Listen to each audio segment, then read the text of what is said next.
Okay. We're talking about all kinds of interesting things. Talking about cultures and how cultures are different. When you take cultural psychology, as Joe and Curtis can tell you, cultures are different, and they're very, very different. And we need to understand that things are different. Potentially on the reservation, you can go to the west, you can go to the east, and you'll find different ideas. The closer you get to Gallup, the more it'll be different. It'll be very, very different. North to south, from Ganado to Pinon to Round Rock to Rough Rock to wherever you're going. The people are going to have different ideas. You go up to Kayenta, and that's up in Mormon country, and so the ideas are a lot different. And I've talked to people from those places. Down in Snowflake, I was talking to Marius. He's from Snowflake, and I guess that was a huge impact. Made a huge impact on his life because it's a very strong Mormon area, and because of that, when he was growing up, he got mad at his family because they weren't Mormon. Not because he wanted to adhere to the religion, but all of the people that he knew were Mormon. And so they kept talking to him about all these ideas. Eventually, of course, it was really a fascinating conversation. When he was talking about being a Mormon, he rebelled against the whole school district and whatnot. So cultures are really, really important as far as counseling is concerned. And I told you last time, the more knowledge that you can accumulate about anything, the more likely you're going to be able to communicate with your clients. Yeah, okay.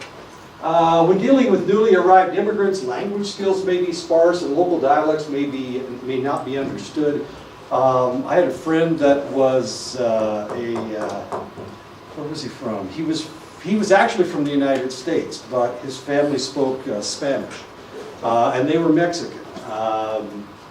And so he learned Spanish very, very well because as he was growing up, that's all he spoke until he started going to school at age 6.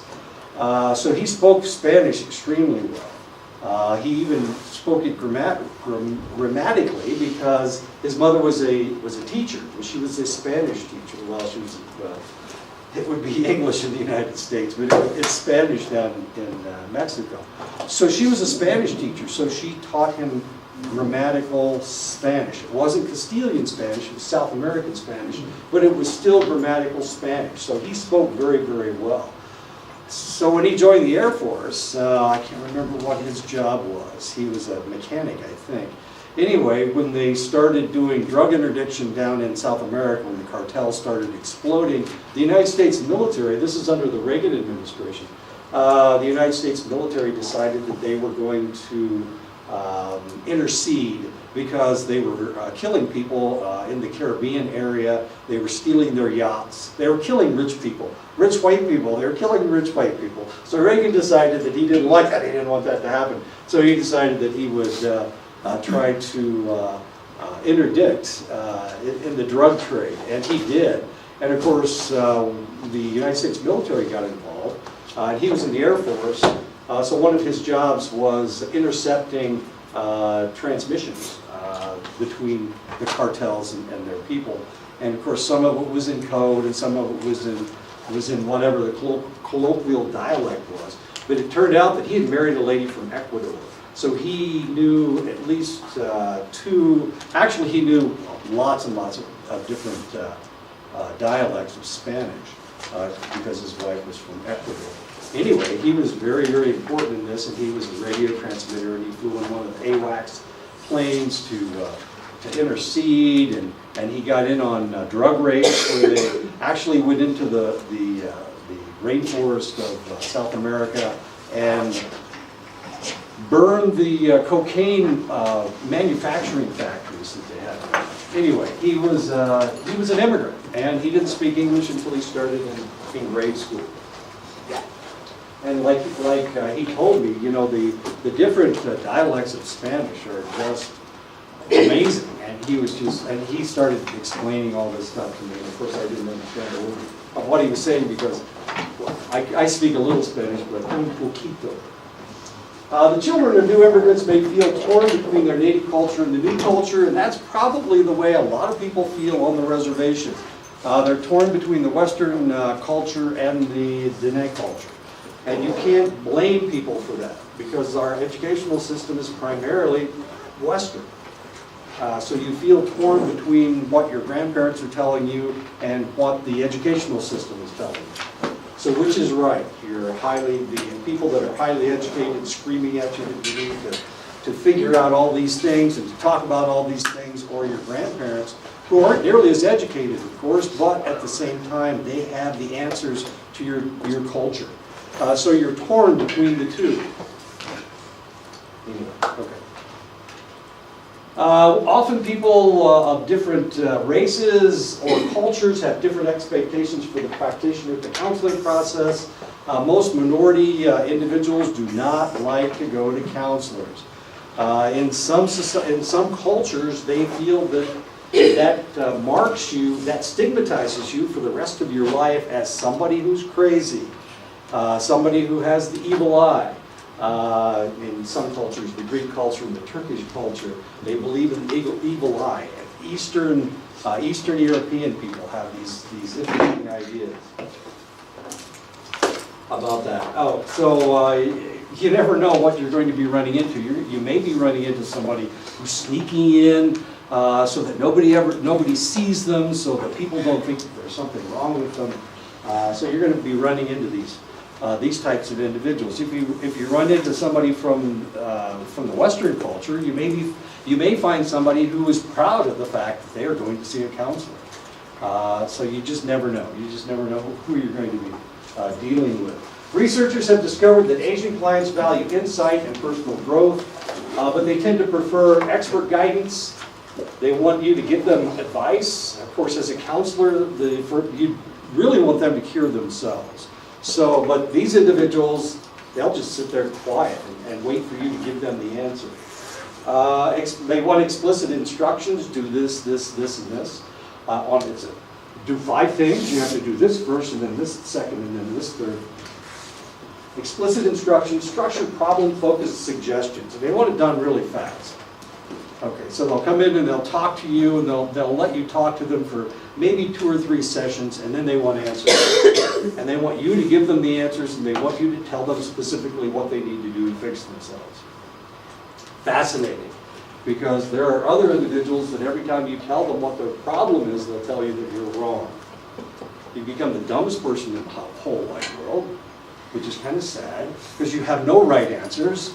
And every time you do come up with a right or an answer, they will tell you how ridiculous that idea is. But they will adhere to you. They will stay with you for an extended length of time.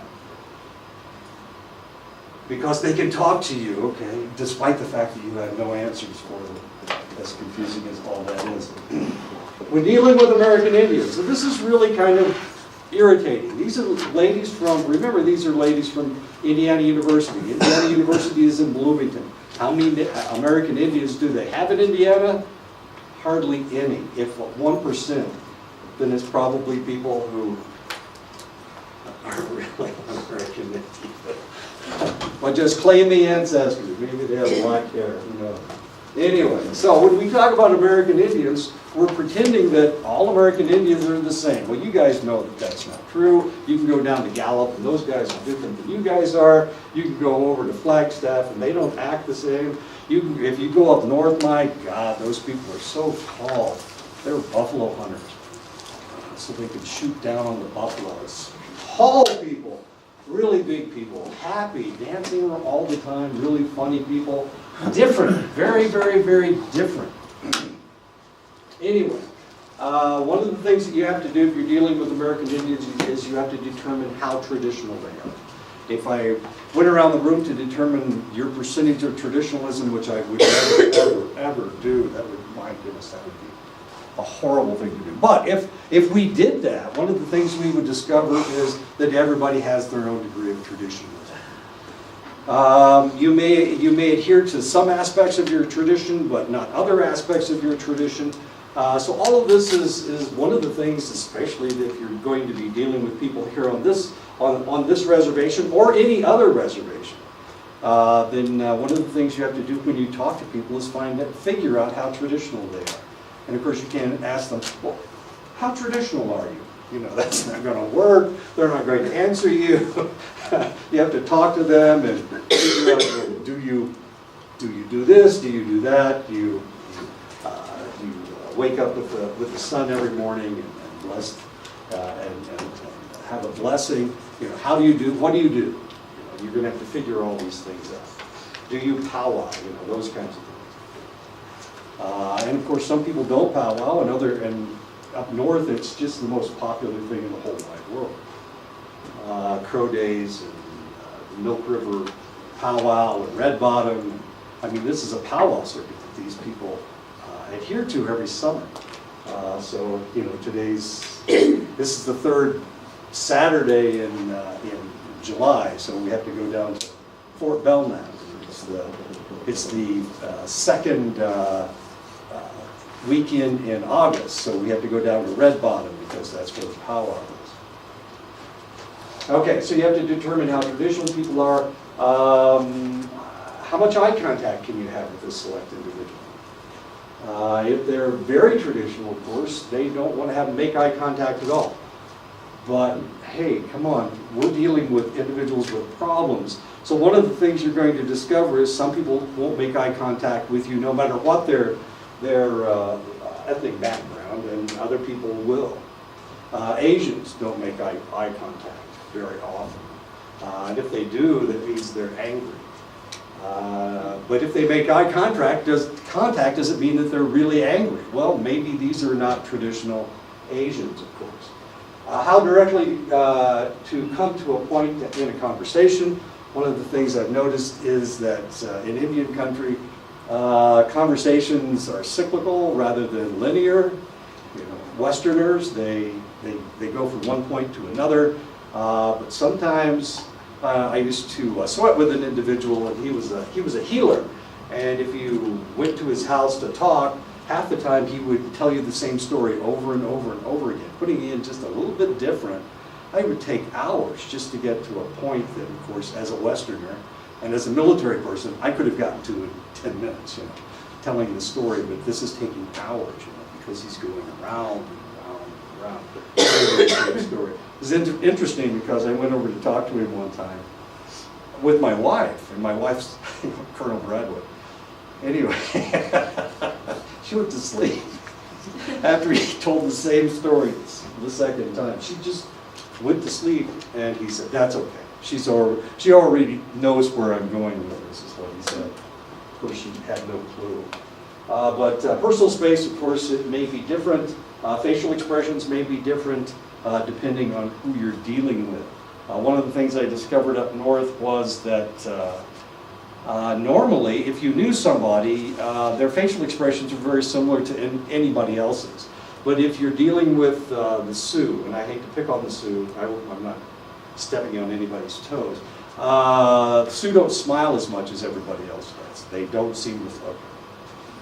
Can I say that? Okay. And sometimes when they smile, it doesn't mean they're happy. So you have to be careful. I was at Fort Belknap, and Fort Peck had 4 tribes of Sioux over there. There were 2 that, I don't know, I never could get them all straight. But if you go over there, if you're talking to a Nakota, you didn't have to worry about it. But if you're talking to one of the Lakota, or there's a tribe of Dakota over there, you never knew what was going on. It's really kind of fascinating. I was always fascinated with them anyway. And they had a big powwow. I can't remember what it was. Anyway, dominant culture in the United States is primarily the white culture.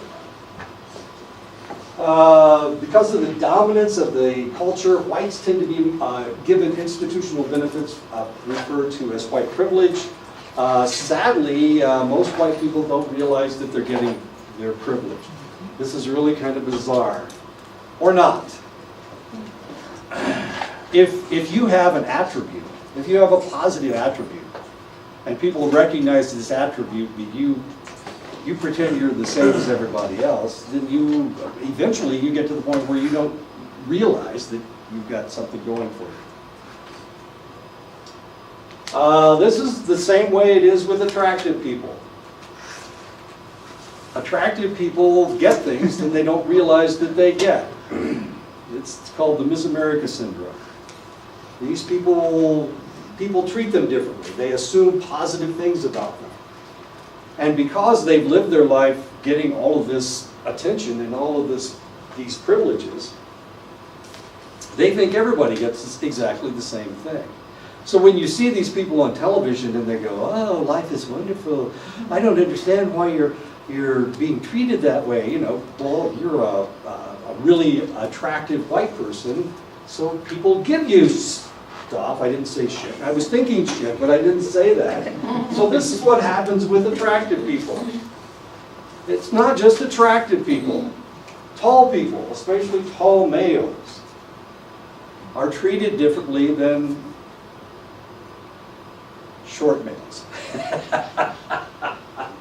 Athletes are treated differently and better than anybody else, than other individuals. So if you're an attractive, tall athlete, my God, you've gone through life and people have given you stuff. They've assumed that you are smart. They've assumed that you're a nice person. They assume all of these things because you have all of these privileges. So what happens to us short, ugly people? Yeah, okay. What happens to us short, ugly people? It's not fair. I was fairly athletic, but I was short and ugly. That's just not right. So, and this is the same way it is with white people. They get all this privilege. And this is one of the things that was going on in Charlottesville. They want more of this. They want more of these privileges. Of course, if you looked at any of the individuals that were marching at Charlottesville, kind of ugly little guys, weren't they? Ugly, mean guys with lots of tattoos all over. Most of them are on their necks and on their cheeks. Swastikas on their forehead. Who does that? Anyway. Privileges. Okay, so white people get privileges that other people don't. Attractive people get privileges that other people that not so attractive people get. Tall people get privileges, and athletes get privileges. And if you don't think that that's true, look at all the crap that professional football players get into, or college basketball players. You know, they go to campus, and all of a sudden they have women throwing themselves at them, and so they think that they can have sex with everybody, I guess. I don't know. And then they rape somebody, or they have sex with somebody that wasn't really that interested in having sex. Anyway, yeah, athletes get in trouble all the time. Mike Tyson was in Indianapolis. He was judging a Miss Black America contest in Indianapolis. And he went up to a young lady's room. She was only 19, I think. She may have been 18. Anyway, he forced himself on her, thinking, of course, I'm Mike Tyson, I'm the heavyweight world champion. I've been the world champion for 3 years. Nobody's ever defeated me. Nobody's ever touched me. I usually win a fight in a matter of seconds rather than rounds. I always win in the first round, so I can do anything I want. And he did. He took her, and she charged him with rape, and he went to jail for 3 years. Athletes, you never know. Anyway, women and men are different. I don't know if you noticed that or not. It's not just that women have hair that looks different. It's also that not only do their bodies look different, but actually their brains are different. They respond differently to the same stimuli, and therefore they must be approached differently in therapy. Males probably want to be treated one way, and females probably want to be treated another way. You would never treat a female client like you treat your male clients. You would never treat your male client like you treat your female clients. Your male client wants to go directly to a problem. They want to be treated like they're strong. Women want to be treated like they're fragile. Usually that's the way it is. Maybe reversed. Research shows that the male and the female brain are different. We know this. We talk about this in developmental psychology, and it's very, very true. And it creates a brain that's not the same. The two brains are not the same. Sex is based on your genitals, whether you've got male parts or women's parts. Men are born with penises, of course, and women are born with vaginas. Or you can call it an innie and an outie. Just the fun. But the difference in brain structure begins after about the 6th week. If it's a little boy baby, the boy baby will be bathed in testosterone. And this starts at the 6th week. So the brain, as it's developing, if it's a male, is being bathed with all this testosterone. Does it change the structures of the brain? To some extent it does. There are differences between the male brain and the female brain. Female brain has a larger corpus callosum. What does the male brain have? It must have something. It's bigger. The male brain is bigger than the female brain. It's larger. Its volume is larger. Does that make them more intelligent? Of course it doesn't. The larger corpus callosum, though, allows the female brain to be more flexible. It allows it to be more flexible. And if you think about males and females, then you probably admit that males are not as flexible as females. And a lot of different things. Culturally, they're not as flexible.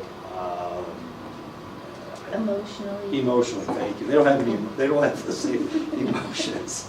Or sometimes they don't have emotions at all. Sex isn't always the final word on gender, however.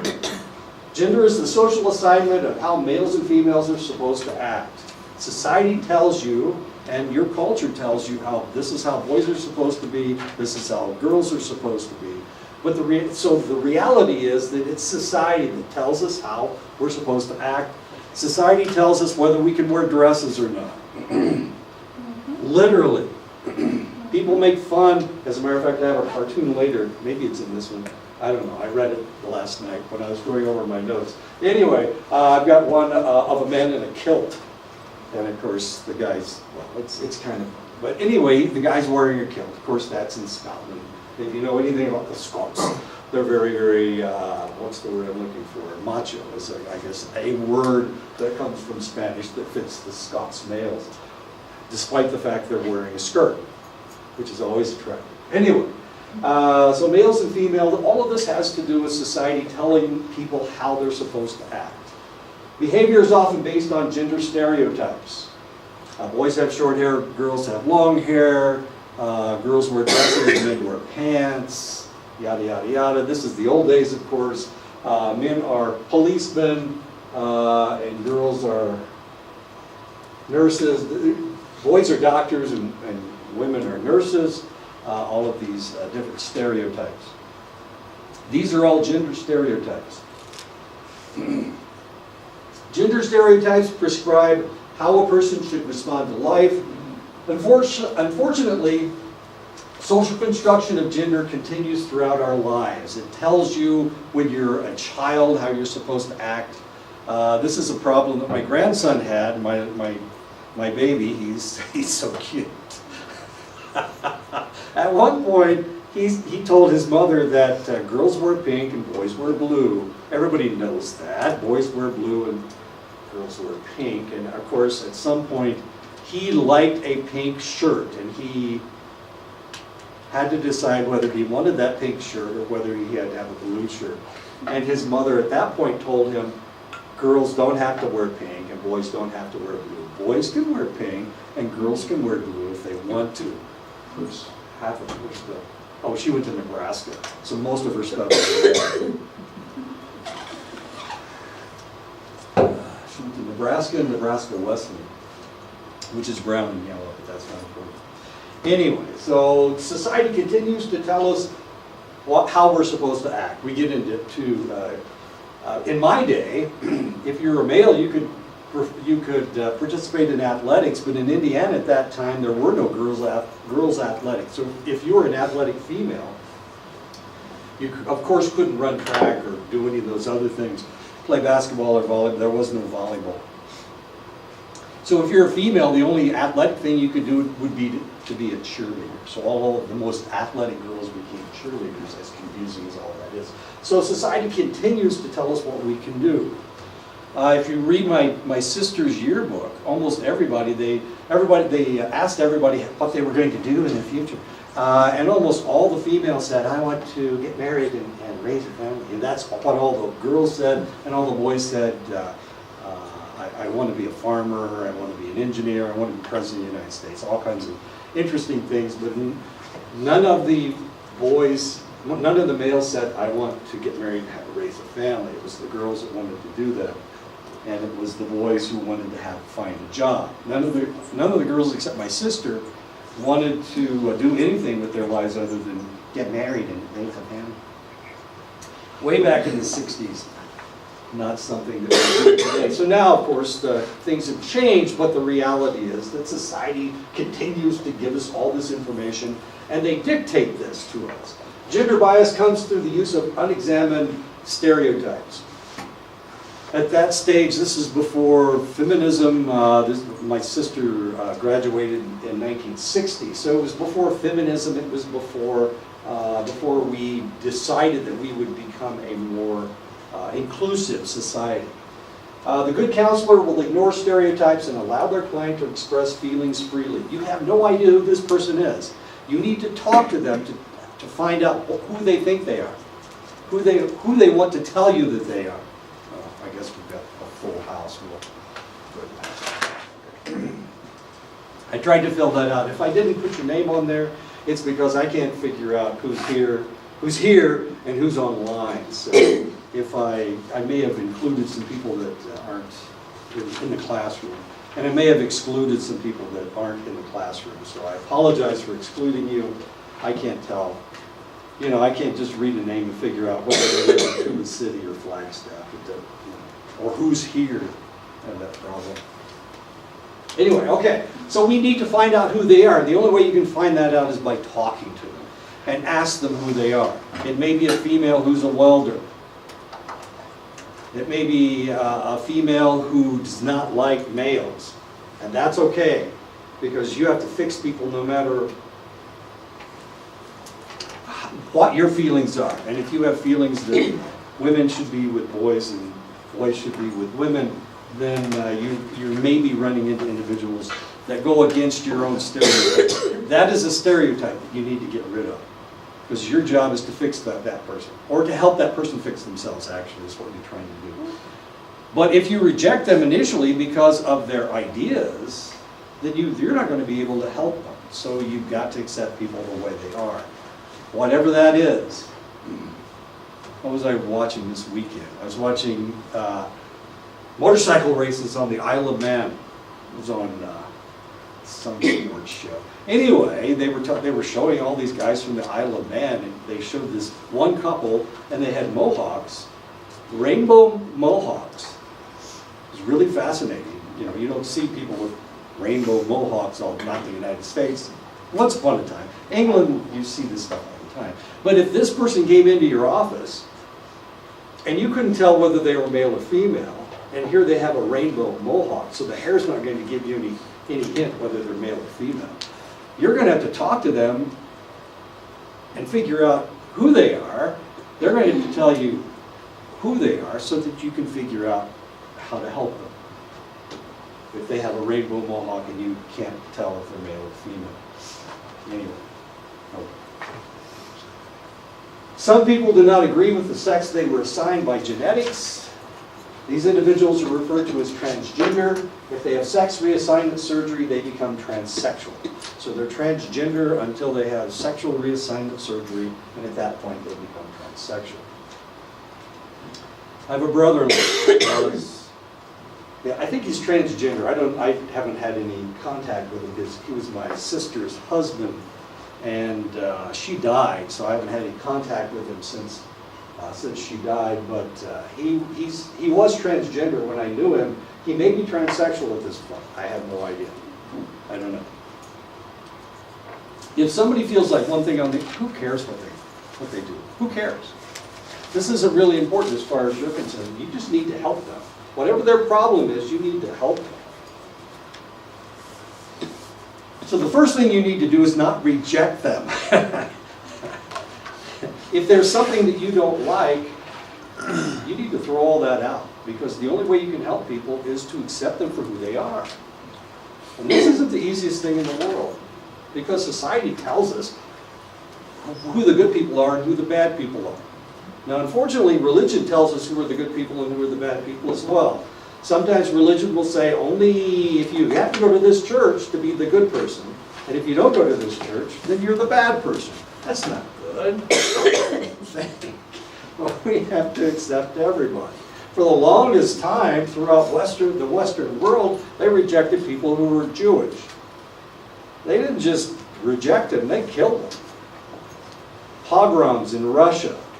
One of the reasons that they had enough money for Columbus to sail the ocean blue in 1492 was because Queen Isabel had just kicked out all the Jewish people. She kicked them out and she allowed them to leave with their clothes, but only one set. And so the rest of all the stuff that they owned, all the money, all the jewels, all of their assets were left to Spain, and that's one of the reasons why she kicked them out. She was after the bucks.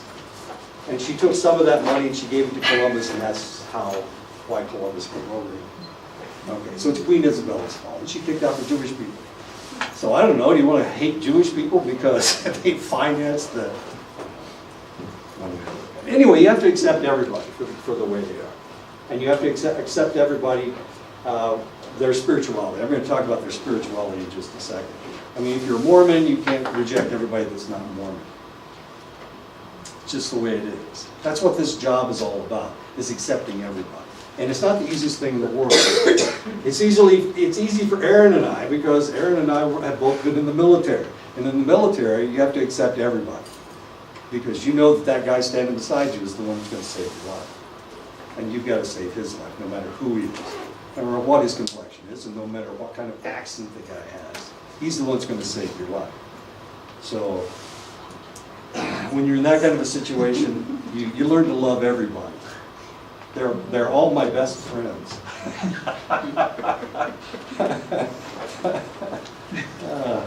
He's got the grenade launcher, and that's going to be my best buddy, because he can pin down all those guys out there so that I can escape. Anyway, okay. So we're talking about sexual orientation. Transgender and transsexualism has nothing to do with sexual orientation. Who you have sex with doesn't have anything to do with transgender or transsexualism. This isn't telling you that the individual wants to have sex with anybody. Or maybe he doesn't want to have sex, or she doesn't want to have sex with anybody at all. Sexual orientation is totally different. So it's who you identify with is one thing, but who you have sex with is another. My brother-in-law, I have no clue whether he is attracted to males or females. Theoretically, he was attracted to my sister. According to my sister, they had sex. I know. Who talks to their brother about having sex? Well, my sister did. That's who. While I was growing up, I came from a family of 2 girls and 4 boys, and the boys we were crazy. We were insane. We were wild children. And we ran around and yelled all the time. And of course, we lived on a farm, so you can do that on a farm. Nobody cares, except my sister, of course, because we were making too much noise. We watched television all the time while she was trying to read, you know. So my sister hated her brothers because we were loud and obnoxious, and there was something obviously wrong with us. Anyway, she hated us. So when she married Bob, who eventually became Vivian, when she married Bob, she told us how wonderful Bob was, because he was different from her brothers. So I'm glad she was happy. But eventually, of course, he decided that maybe one of the reasons why she liked him so much was because he was so sensitive. And maybe the reason he was so sensitive was because he felt stronger, he felt his feminine side very strongly. That's a possibility. Anyway, they were happy for a number of years. But that doesn't have anything to do with sexual orientation. He felt like Vivian on the inside, but he was having sex with my sister, with his penis. Or whatever, I don't know. But I'm sure the penis was involved somewhere. But I don't know what he's doing now. I have no idea. Is he, now he dresses like a woman. He doesn't look very much like a woman because he has a heavy black beard. But he hasn't grown. He tried to depilate his his face. He has black hair. And he's bald on top, which is always interesting for a young lady. Anyway, but that doesn't have anything to do with his sexual orientation. Sexual orientation is the direction or directions of one's sexual affectionate or loving attention. That's the person that you have sex with. Now, the vast majority of people in the world are heterosexual, but that's not all of them. Some people have a different sexual orientation. And you can imagine, society tells us this is the way it's supposed to be. If 90% of the people in the world are this way, then everybody should be this way. And of course, that's what society has told us. Isn't that what society tells us? This is the way everybody's supposed to be. It's different now than it was 10 years ago. 10 years ago, it was different than it was the 20 years before. Psychology, the APA, used in the DSM-2 and 3 said that homosexuality was a mental illness. Freud tried to fix homosexuality. They thought it was a mental illness.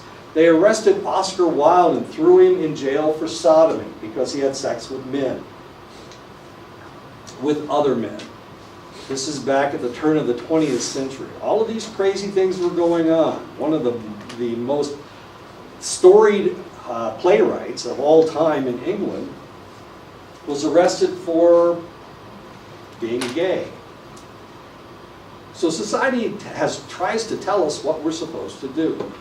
There are sections of the Bible that make it look like homosexuality is an abomination, as I have heard in the past. But the reality is, of course, there are other areas that don't agree with that.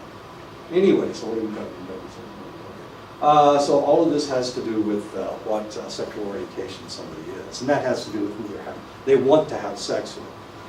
Embedded in sexual orientation are societal beliefs, stereotypes, and views about sexual expression. How are you supposed to have sex? This is something we never talk about. How frequently are you supposed to have sex? Is there a number? If you don't have sex this many times in a given month, is there something wrong with you? This is a question that nobody is willing to answer, because it really all depends on a lot of different things, and these three things are some of those, if you can imagine. Coming out for homosexuals is complicated. Coming out, I read this over. There should be a comment in there. No, there shouldn't be a comment in there. But if I had put a comment in there, it would have said something else. Okay. It's really hard for homosexuals to come out. It's complicated. It has been made easier by the legalization of homosexual unions. I was watching a movie I was watching a television show called Vicious. It's out of England. It's about two old, very, very old gentlemen who are gay and have been living together for 50 years or whatever. Anyway, last night's episode, they were going to get married. And of course, now it's legal for them to be married. Once upon a time, Oscar Wilde was incarcerated for being gay, but now, of course, they're getting married. And it's not only legal in the United States, it's also legal in Europe. It's legal almost in a lot of different places. Practitioners are not immune to heterosexism, the idea that you assume that everybody is heterosexual, that nobody is gay, that nobody has different ideas. And this is one of the things that you need to find out. We talk about race, we talk about culture. These are all really difficult things to deal with, but this is difficult to deal with as well. You can assume that everybody's the same as you are, or maybe you're gay and maybe you assume that everybody's different than you are. But the reality is we have to deal with the person that comes in the door. We have to find out who they are. We have to find out how traditional they are as far as their culture is concerned. You may have a white guy walking into the room and all of a sudden he breaks into rap or he breaks into a black patois because that was where he was raised. He was raised in that community. You may have a native guy come in and you assume that, well, I need to figure out how traditional he is, and he starts talking about rap. He starts rapping, or not rapping, of course, but speaking in an African-American patois. You just never know who they are. Just because of the way they look, you can't assume that they are who they are. Has anybody ever been confused with somebody from Mexico? Somebody of Hispanic descent? Do people always recognize you as American Indians? Do they ever see you as Hispanic? Yes. Hispanic Asian. Yes, ma'am. When my husband and I were in Texas, he was the stereotypical Navajo man. Right. And everybody thought he was Hispanic. And so they'd somebody walk up to us on the bus stop or something and start speaking Spanish. Then when we lived in Las Vegas, everybody thought he was a Filipino, so go figure. Filipino, see, Yeah. that throws another wrench into the whole mixture there. Are Filipinos, they habla Espanol, they speak Spanish, right? No, they don't.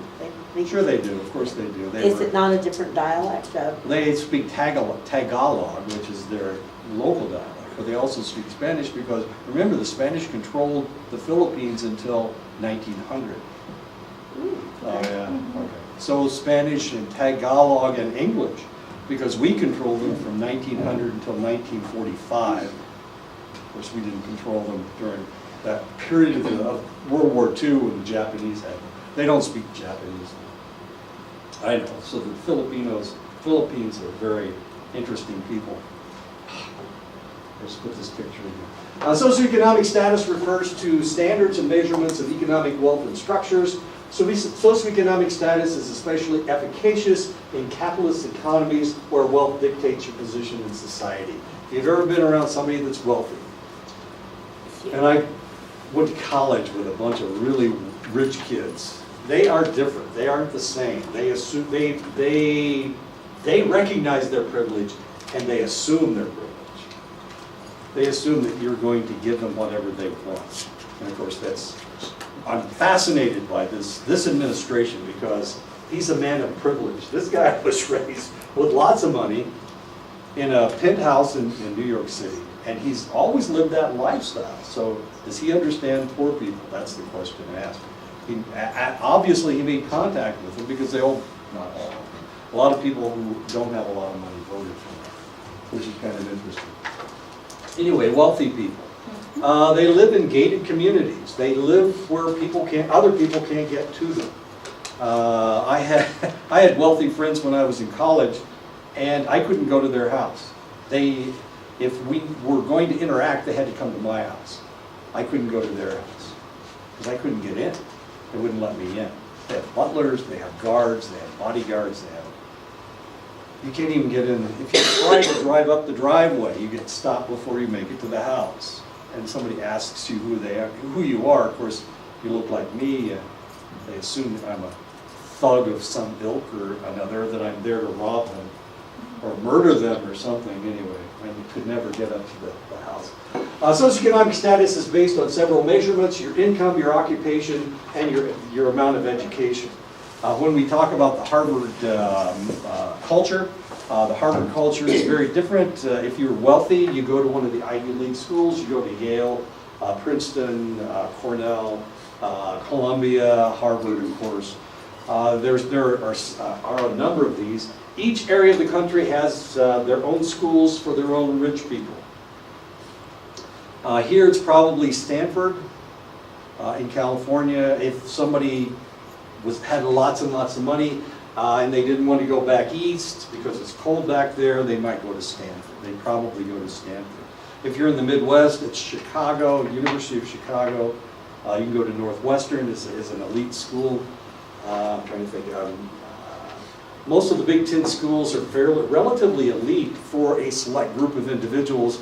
Michigan is a fairly highbrow school, not especially Ohio State. Michigan, what else am I thinking of? Anyway, and there are small liberal arts colleges. I went to Wabash, which is one of the more elite schools in Indiana. I don't know how the hell I got in. I do know how I got in. Okay. I run really fast. Okay, that's how I got in, because I run fast. I was shocked. I was shocked. I was a farm boy, and I was like there were like 3 of us on campus. It was insane. Anyway, so your education really, really marks you as an individual who has status, has important status. Socioeconomic status influences many aspects of your life, the quality of your health care. If you have money, you don't have to worry about going to the doctor. You don't have to worry about going to the doctor because you can pay for anything. So that isn't, you don't have to go to IHS. You don't have to sit in the emergency room.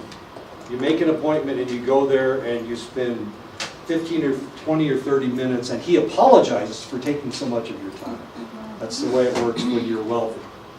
I've never been wealthy before, but I understand that's the way. I've worked in medicine.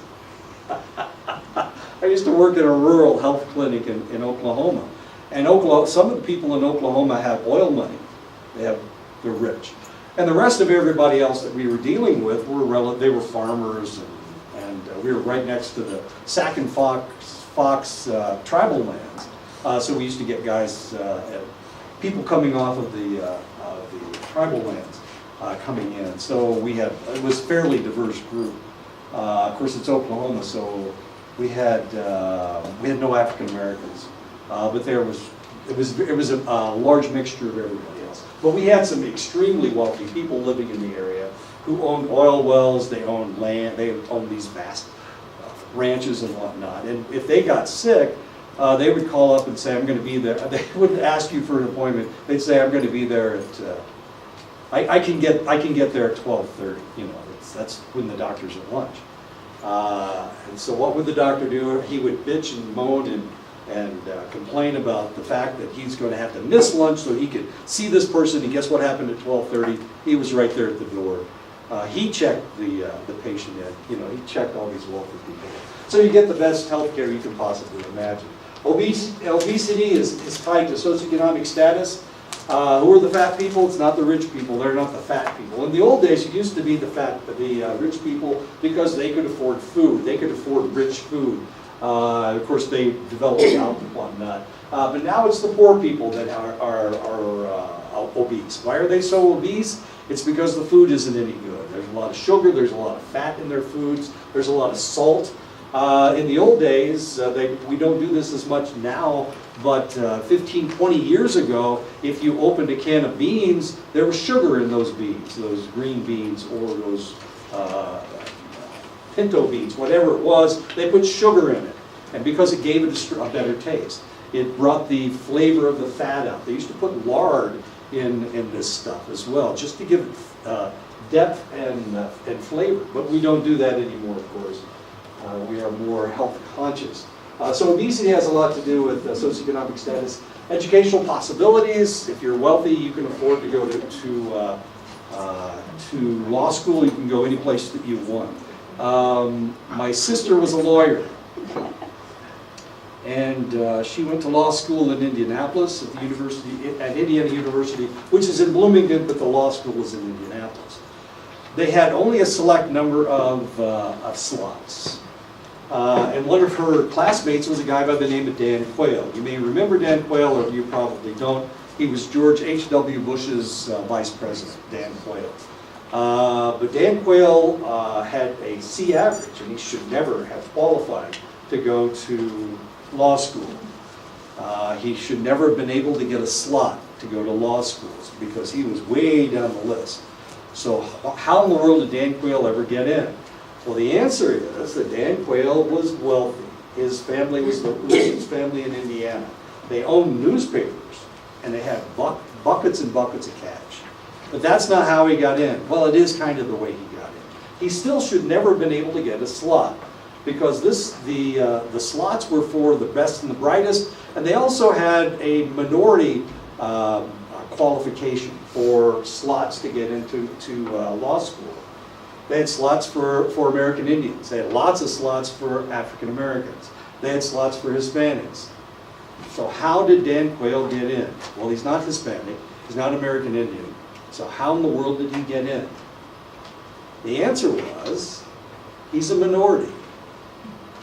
Who would have thought? But this very, very white guy, why in the world is he a minority? His wealth was a minority, and that's how he got in. And of course, he paid for his own way through. His wife, I don't know if you know anything about Dan Quayle, his wife was actually a lawyer as well. My sister went to school with these guys, and of course, Dan Quayle never answered a question, that kind of stuff. His wife wrote all of his papers for him. It was really crazy. But he got in because he was a minority of wealthy people. Neighborhoods that you can afford, of course, if you live, and I complain about my daughter's baby daddy all the time. I apologize for that, but his family is wealthy. His family lives in a gated community. Gated communities all over Florida. There are gated communities all over Florida. They live in a gated community. If I want to go and visit the baby daddy's mom or dad, I have to call ahead so that they'll let me in the gate. Because otherwise, I can't just drive to their house. It doesn't work that way. You have to be allowed to go in the gate. They have guards, and they're armed. They're not just armed. They have, not only do they have a sidearm, but they also have a rifle slung on their back. Why? No. Do they think they're going to be assaulted by the Al-Qaeda or ISIS or something? I don't know. Anyway, it's really not that. It's a little bit scary because they look at you and you have to show them a picture ID. They have your name and it has to be a picture ID. I always show them my military ID.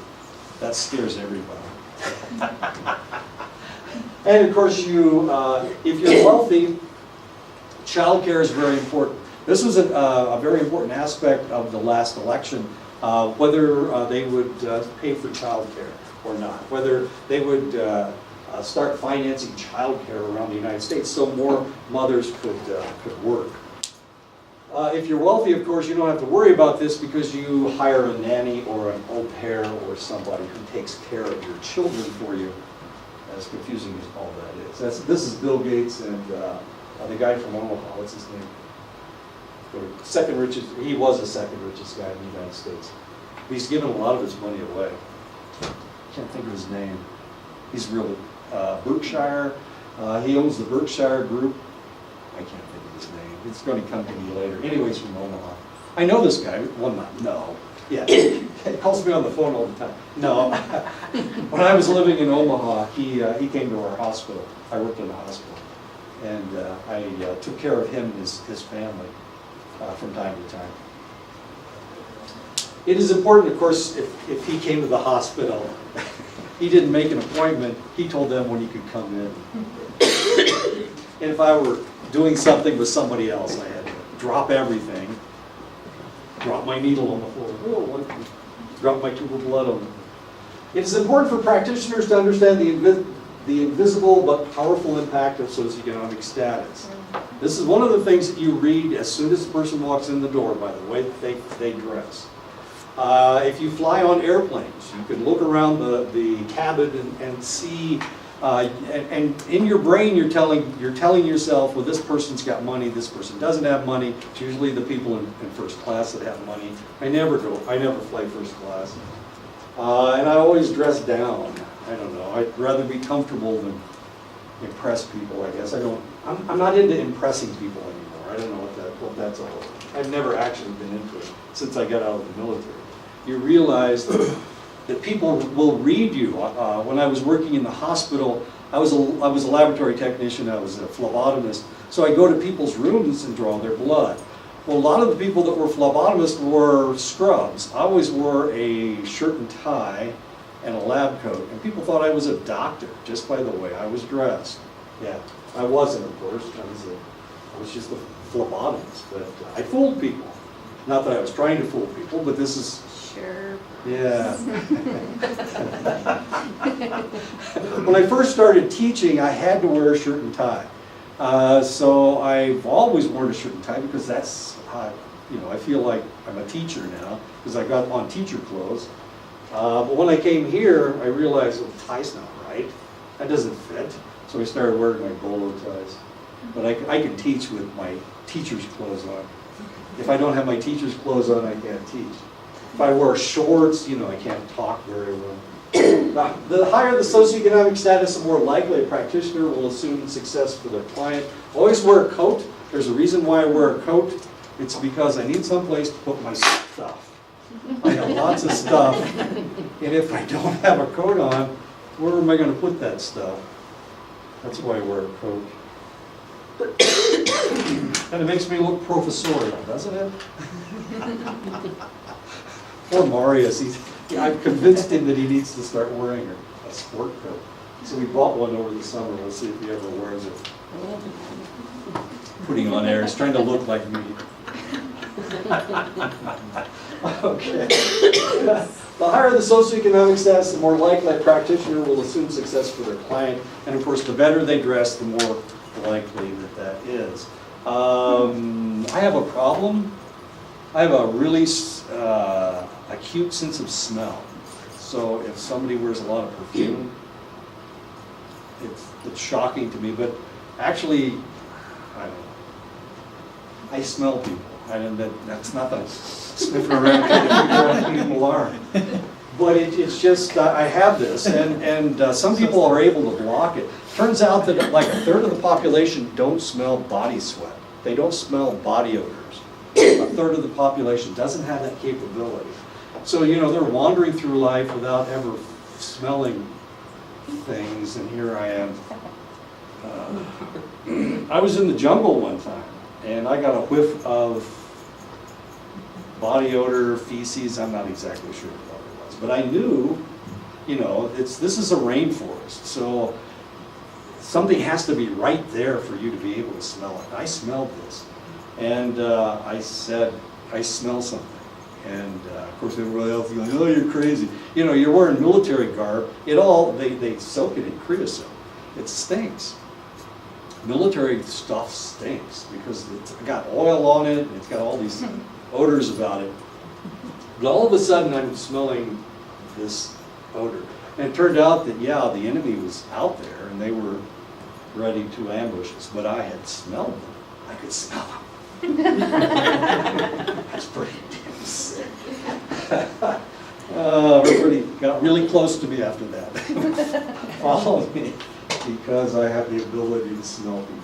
Anyway, for many clients, spiritual and religious beliefs, and the reality is, and when Aaron, well, he's not going to talk about it, but the reality is, them guys smell different than we do. Of course, we're Americans and we eat American food, but when you're in Vietnam, they eat a lot of fish, they eat a lot of rice, and it gives them a different odor. It gives their feces a different smell, as horrible as that sounds. And I'm sure it was the same way in Iraq and Afghanistan. I talked to my brother about it. He was in Afghanistan. And they don't smell the same as we do. They don't, for one thing, they don't use deodorant like we do. Vietnamese certainly didn't wear deodorant. Anyway, yeah, so when you're in a place, they will have a different odor. Not that that's important. And of course, unless you're fighting them, you don't have to worry about it. For many clients, spiritual and religious beliefs and training are key to their existence. A wise practitioner will not question a client's spirituality or religious training. I have told you that I do not adhere to a religion. It's made it easier for me in this field. It really has. I'm not telling you to discard your religion. Sometimes your religion can get in the way. If you are an adherent to a very strict religion, then sometimes it's difficult to see beyond the fact that that person ain't the same as you are. Some religions treat individuals that aren't of the same religion as subhuman, as different. And of course, that's one of the reasons why when the Western world came over to the Americas, that they did the horrible, god-awful things that they did, especially the Spanish, but also the English. It's because the indigenous people were not Christian, and they couldn't tolerate the fact that these people weren't Christian. Remember what they did to the Jewish people. The Jewish people was the parent religion of Christianity, yet they still did all these horrible things to the Jewish people. They killed them, they stole their land and their money, they raped their women. And this is people that are of the parent religion that they are from. So you can imagine when they came over here, what stupid things these guys were thinking. So this is just an example. I'm just using this as an example. You need to throw out this aspect, your aspect. But you need to understand that they have a spirituality, and this may be extremely important. But you can't judge them by their religion. Just because they're not a Presbyterian or a Methodist or Mormon or whatever. You can't reject them. Yeah, you got to throw that, you've got to understand who they are, and you've got to throw it out of your own mind, that there is a right and a wrong. Irritates me more than anything else about religions. Yeah. Yes, sir. Yeah, I ran into this problem before at the Chinling Behavioral Center. Oh, no. I went over there for therapy one time. Uh-huh. The lady who was counseling me, she tried to force religion on me. And I tried telling her that I don't believe in any religion or affiliate myself with any religion, but she kept persisting. And that's when I stopped going, because it was unethical. Well, yeah, and it doesn't make any sense. You're absolutely correct. Yeah, you've got to tell people, well, when people try to convert you, which is always drives me crazy, when people try to convert me, evidently I'm a really good target. I have Jehovah's Witnesses coming to my door and Mormon missionaries coming to my door, I don't know. Evidently there's a mark on my door that says unbeliever or something. That's it. I know, it drives me crazy. Interesting thing about Jehovah's Witnesses, they can't pray with anybody else. And they'll read you scripture, but you can't read it with them. They have to read it to you. Okay, I know. So my wife, who's kind of irritating anyway, my wife will say, let's pray together. Of course, they can't pray with anybody else because you can't pray with is your problem. Anyway. Okay, so religions. Religions are kind of interesting. I ran into this over the last year and a half. There are a number of people here that are Buddhists. And I was in a meeting one time and they started talking about doing yoga and meditating and whatnot. Well, you were in that meeting. Okay, that was interesting. But that's not the first time I've come in contact with this. One of those guys was my neighbor, and he used to come over and talk to me about this stuff all the time. Irritating. Then we hired a guy that was a Buddhist. He's not here now. Sometimes they do odd things to themselves. Religion involves communal behaviors. This is a communal behavior. They are flagellating themselves. They're making themselves bleed. They're making themselves suffer so that they can become more religious. These guys are Shia. And once a year, on the day that whoever, I can't remember the guy's name, but their religious leader was murdered out in the desert, they flagellate themselves. They bleed for this individual, I know, and it's part of their religion. Then they'll put on a white shirt. After they make themselves bleed, they'll put on a white shirt. And this is a mark. The more blood on their shirt, the closer they are to whatever. I'm not saying this is wrong. I'm saying this is just a different way of looking at the world, okay? Spirituality can be understood as an individual's relationship to God or any ultimate power. And of course, this is what we should see. We should honor their religion. We should accept their religion. But at the same time, we shouldn't condemn their religion, no matter what that is. Now, this gets really tough when you're talking about a religion that excludes other individuals. I can't think of any off the top of my head. Well, almost all religions do.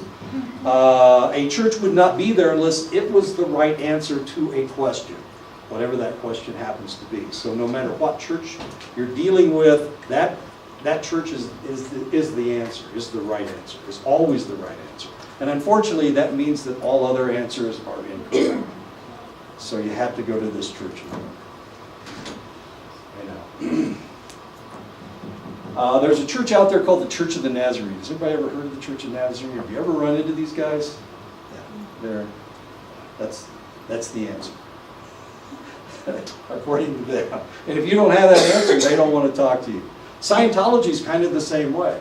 If you've ever been around a Scientologist, and probably not, because those guys are mostly out in California. But if you ever deal with one of these guys, they will be your best buddy until they find out they can't convert you. And then all of a sudden, you don't exist anymore. Mm-hmm. That's the way it works. It's weird. My son was at a party in Hollywood. He used to be an actor. He was at a party in Hollywood, and John Travolta was there. And John Travolta, when he talks to you, he talks to you. And sometimes, and after a couple of minutes, he'll get into his religious spiel. He's a high-ranking individual in this Church of Scientology. And as soon as he figures out that he's not going to convert you, it's like a light switch goes off. You don't exist anymore. Now he's going to talk to you. It's freaky. These people are interesting. Scientology. But if you're dealing with a Scientologist, you've got to deal with their religion and accept their religion for what it is. Some religions are totalitarian in nature or don't accept any other religious concept as legitimate but their own. Of course, this is what the way it was with Christianity when the Europeans first started coming over here. If they couldn't convert you, they killed you. Same thing happened in the Muslim religion. When they started conquering lands, they either converted you or killed you. That was it. There were only two outcomes for this. Either you converted to their religion or you died. And that was the way it is. And those are totalitarian religions. Of course, in time, of course, these religions have changed. Things have become more ecumenical. But if you've ever lived over in the Muslim world, you know that they don't really, it's really hard for them to accept your ideas, whatever those ideas may happen to be. When my brother was in Afghanistan, this is tough. When my brother was in Afghanistan, my brother is like me. He's a relatively non-believer. He has since converted to some Christian religion that I haven't figured out yet. When he was over in Afghanistan, he was a non-believer. And because he was a non-believer, he treated the people over there as the same as him, even though they were Muslim. And because he didn't treat them like they were wrong, they liked him. Because he could accept anything. How about that? Okay. He was over there for a year, and in the year that he was there, the Muslim community embraced the United States military in his area. Why? Because the commander, him, he was not rejecting their religion, and they were used to that. They were used to Americans coming over and telling them how wrong they were. Because one of the rules of Christianity is that you have to proselytize. I haven't figured that one out yet. You have to convert people to your religion. So unfortunately, what happened? So this is 2005. Everything's going great. They're getting more and more people that are helping them out, which is what they needed. They needed people to tell them where the IEDs were. They needed people to tell them what was going on. So my brother was there for a year. He left, and they gave him all this stuff. And of course, I mean, piles and piles. They gave him gifts. They gave him things because they appreciated who he was and the fact that he didn't reject them. So the guy that took his place was an evangelical Christian. And we all know what happened next. Yeah, so all of this wonderful community spirit that he had created with the locals was gone because this guy was out there proselytizing and talking Christianity. Of course, they don't want to hear it. You don't want somebody coming over here and screaming about you have to convert to Muslimism because it's the only way, and if you don't believe my way, then you're going to go to hell. You know, those kinds of things. And that's exactly what this guy was talking about. So they lost it. They lost everything. And unfortunately, this was an area where they grew opium poppies. Anyway, okay. He had them not selling their opium. I know. So the heroin market in the United States just went way. This is in 2005, and since then it's exploded. Why? Because we've irritated all these pretty select individuals. Other religions are pluralist in nature and accept many practices as legitimate. Most of the Protestant religions are relatively ecumenical. In other words, they accept other ideas. Some of them aren't. The Baptist religion, for example. If you're not a Baptist, then you're going to hell. But there are a lot of evangelical Christians, there are a lot of evangelical religions that reject any other ideas, including other Christian ideas. This is a tough one. If you've never dealt with these people before, you have to find out, you have to accept everybody, of course. As a psychologist, as a counselor, I accept everyone, but at the same time, I'm fascinated by the idea that different churches have different ideas as far as whether they can reject you or accept you. Kind of an interesting group. This is a imam. This is a Muslim religious leader.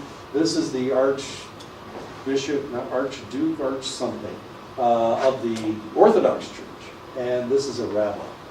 So it's an interesting group. There's three people that have murdered. I mean, these three groups have murdered each other over the past 1,000 years, but here they are trying to be ecumenical, trying to accept the other religion. A practitioner must be aware that their own spirituality or religion might taint their view of a client. And this is the main thing that you have to throw out. When you go in to work, you've got to throw out your religion, just like your counselor wasn't doing in Chin Lee. You've got to do that because you've got to accept people for who they are. Trying to convert people at work is not kosher. And kosher, of course, is a Jewish word. Practitioner must accept a client within the client's religious context, and whether they're really spiritual, extremely spiritual, or not spiritual at all, you have to accept that. And that's not always the easiest thing in the world. So religion, it becomes a huge part of what you're going to do. Now, you're not going to be talking spirituality, or maybe you are. Maybe that is their direction for healing. That's their harmony. That's where they find their harmony. In which case, you have to be able to talk about that, whether you believe that or not. As we age, we change, going from an infant to a toddler, and then we become a child, and then we become an adolescent, then we become a young adult, and then we get old, and things start to get, I can't walk as well as I could. Came upstairs this morning, and I had to kind of slow down a little bit on the 5th floor. Stupid as I am, I almost went up to the 7th floor again. I don't know why I keep doing that. I can't count. I've lost my ability to count when I'm really tired. So anyway, things start to decline. I still did 100 push-ups this morning, so you guys were in class when I did the push-ups. Okay, so I can still do 100 push-ups, but I can barely walk up the stairs. I don't know what's going to happen next. This is Erik Erikson, of course. He identified 8 life stages that occur in everyone's life, tied to a psychological crisis that must take place for the individual to develop normally psychologically. This is Erik Erikson. Why did Erik Erikson come up with these social crises? Because he was a Jewish kid that looked German, and he was raised in Germany. So he was rejected by the Jewish people, he was rejected by the Germans, because he looked like a German, because he was blonde-haired and blue-eyed. He looked like a German, but his family was Jewish. So everybody hated him. Everybody hated him. He had no friends. He looked too German for the Jewish kids to like him. He was too Jewish for the German kids to like him. So he grew up in an isolated existence, as confusing as that may be. His father was a doctor, so he had status. He had everything that should be going for him, but he just looked wrong. He was a very handsome man, so he had the attraction. He was attractive. He was relatively tall, but he had his religion going against him, and his good looks or bad looks, or however you like to look at it. So he came up with these social crises. This is an individual that was rejected all of his life. And so he was on the outside looking in. And sometimes it's easier to see things if you're on the outside looking in. And that's how Erikson was raised, on the outside looking in. He realized that the first couple of years of life, the child, the infant, has to develop trust, and if they can't develop trust in their parents to be there when they need them, then they develop mistrust. And of course, this can be a really serious problem if a child doesn't trust anybody. And of course, this was it was the beginning of the 20th century when he was being raised. One of the things there were a lot of individuals that were being raised incorrectly or in a very brusque manner. So he saw a lot of this. He saw kids that couldn't trust anybody because their parents were never there for them. They didn't change their diaper. They didn't feed them when they were hungry. As a matter of fact, when I had children, my wife wanted to put them on a schedule, which is fascinating to me. That she thinks that a baby can tell time. And this is one of the reasons that I've had this question in developmental psychology. When a baby cries, do you pick it up or do you not? And of course, there's a new way of doing this. I always do, because I can't stand. I had to take care of Margaret's dogs this weekend. And she only had one. It was a tiny little puppy. I don't like little dogs. I like a big dog. But there was a little bitty tiny dog, and as I was leaving, the thing started crying. Yeah, exactly. So what did I do? I took it to my house. Soft-hearted, soft-headed, yeah. So if a baby cries, I want to go and pick it up. I know what that baby's saying, because I've been around a lot of babies, and I know that that baby is upset about something. I either need to change his diaper or pick it up and give it super. I need to hold that baby. I need to show that baby that that baby is loved. I don't know what's wrong with me. It's just the way I was raised, I guess. My mother was a nurse, and at this time they were trying to put people on a schedule. But my mother always picked her babies up, and the reason she did was because she liked to play with babies. She wanted to play with us. My mother played baseball with us until she was in her 80s. I mean, that's the kind of lady this was. She was always wanted to be outside. She gave her something to do. She hated my sister because my sister read all the time. That's real exciting.